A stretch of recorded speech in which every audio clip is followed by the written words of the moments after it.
میزبان رخشندہ بیگ کی طرف سے تمام حاضرین و سامعین کو خوش آمدید اور سلام۔ اللہ پاک سے دعا ہے کہ آپ سب کو اپنے حفظ و امان میں رکھے اور بہت سی خوشیوں سے نوازے۔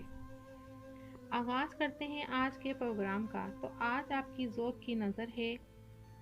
میرا خود کا ایک کلام، ایک غزل، اور اس کے علاوہ استاد قمر جلالوی کی ایک غزل۔ تو آپ کی سماعتوں کی نظر۔ محبت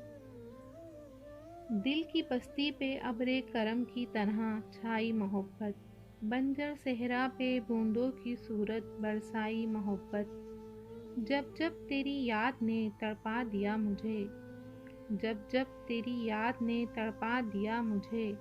ساز میں آواز میں پھر میں نے گنگنائی محبت، خزاں نے جب وار کیا تو میں نے بھی چپکے سے زمین میں بیج بوئے پھولوں کی طرح اگائی محبت، میرے شوق کی انتہا تو دیکھ تیری دید کی خاطر، میرے شوق کی انتہا تو دیکھ تیری دید کی خاطر، تیری تصویر کی صورت ہر دیوار پہ لگائی محبت، توڑ کے کاسا گدائی کفل پوش کر لیے جذبات، تقدیر کے پنوں سے اپنے ہی ہاتھوں مٹائی محبت، حد ہو گئی تیرے وعدے اور میرے انتظار کی، پھر حنا لگے ہاتھوں کی سرخی میں چھپائی محبت، تیری نشانی کوئی پھول کوئی رنگ یا آنسو، تیری نشانی کوئی پھول کوئی رنگ یا آنسو، چھپا دنیا سے کتابوں کی قبر میں دفنائی محبت۔ دوسری غزل آپ کی خدمت میں پیش کرنے لگی ہوں، استاد قمر جلالوی۔ راز دل کیوں نہ کہوں سامنے دیوانوں کے، راز دل کیوں نہ کہوں سامنے دیوانوں کے، یہ تو وہ لوگ ہیں اپنوں کے نہ بیگانوں کے، وہ بھی کیا دور تھے ساقی تیرے میخانوں کے، وہ بھی کیا دور تھے ساقی تیرے میخانوں کے، راستے راہ تکا کرتے تھے میخانوں کے، بادلوں پہ یہ اشارے تیرے دیوانوں کے، ٹکڑے پہنچے ہیں کہاں اڑ کے گریبانوں کے، نہ عزا دیتا نہ ہوشیار برہمن ہوتا،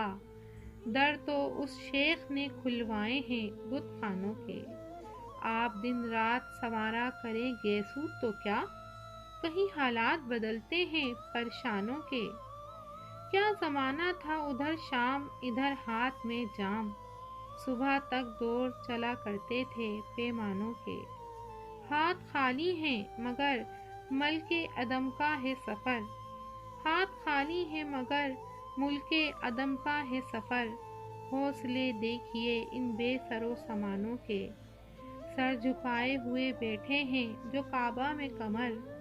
سر جھکائے ہوئے بیٹھے ہیں جو کعبہ میں کمر، ایسے ہوتے ہیں نکالے ہوئے بت خانوں کے۔ امید ہے آپ کو یہ دونوں کلام پسند آئے ہوں گے۔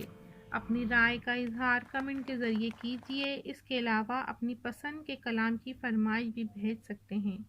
اجازت دیجیے، آپ کی میزبان رخشندہ بیگ کو، اور دعاؤں میں یاد رکھیے گا۔